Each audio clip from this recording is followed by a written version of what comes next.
So I've been seeing a lot of things talking of the people making commentary.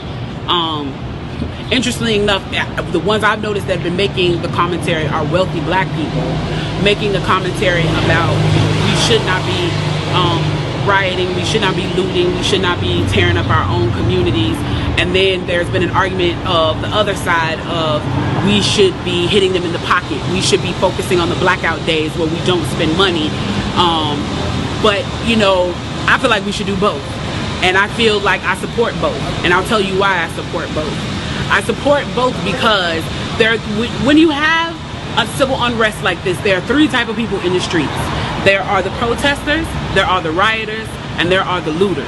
The protesters are there because they actually care about what is happening in the community. They want to raise their voices, and they are there strictly to protest. You have the rioters who are angry, who are anarchists, who really just want to fuck shit up, and that's what they're going to do regardless. And then you have the looters. And the looters almost exclusively are just there to do that, to loot. Now, people are like, well, what did you gain? Well, what did you get from looting? I think that as long as we're focusing on the what, we're not focusing on the why, and that's my issue with that. As long as we're focusing on what they're doing, we're not focusing on why they're doing. And some people are like, well, those aren't people who are legitimately angry about what's happening. Those are people who just want to get stuff.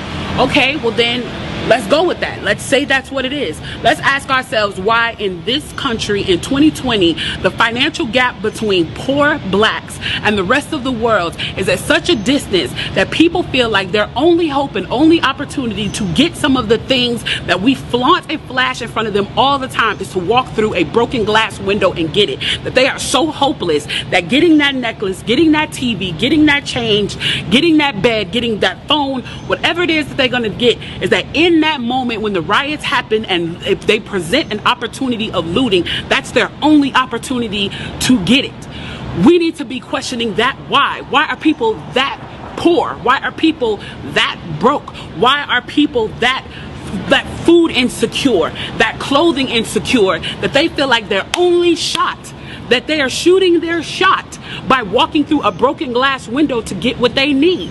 And then people want to talk about, well, there's plenty of people who pulled themselves up by their bootstraps and got it on their own.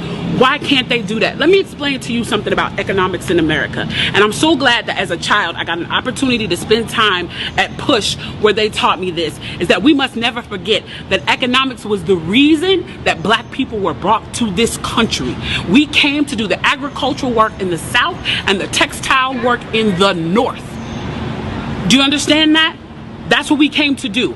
We came to do the agricultural work in the South and the textile work in the North. Now, if I right now decided that I wanted to play Monopoly with you, and for 400 rounds of playing Monopoly, I didn't allow you to have any money, I didn't allow you to have anything on the board, I didn't allow for you to have anything, and then we played another 50 rounds of Monopoly, and everything that you gained and you earned while you were playing that round of Monopoly was taken from you. That was Tulsa, that was Rosewood. Those are places where we built black economic wealth, where we were self-sufficient, where we owned our stores, where we owned our property, and they burned them to the ground.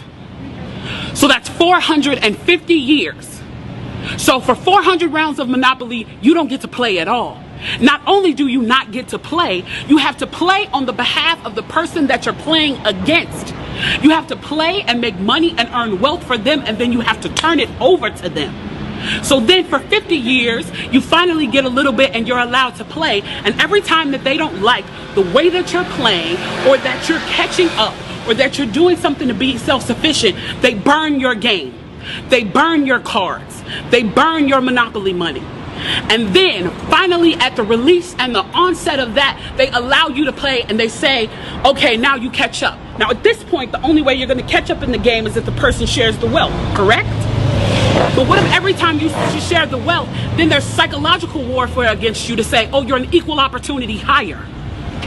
So if I played 400 rounds of Monopoly with you and I had to play and give you every dime that I made, and then for 50 years, every time that I played, if you didn't like what I did, you got to burn it like they did in Tulsa and like they did in Rosewood, how can you win? How can you win?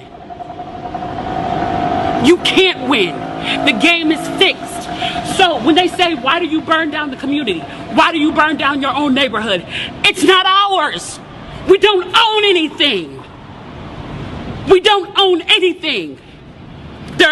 Trevor Noah said it so beautifully last night. There's a social contract that we all have. That if you steal or if I steal, then the person who is the authority comes in and they fix the situation. But the person who fixes the situation is killing us.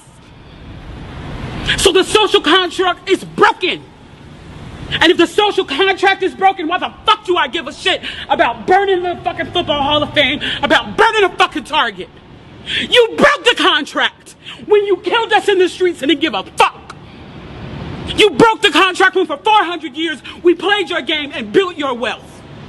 You broke the contract when we built our wealth again on our own, by our bootstraps in Tulsa, and you dropped bombs on us.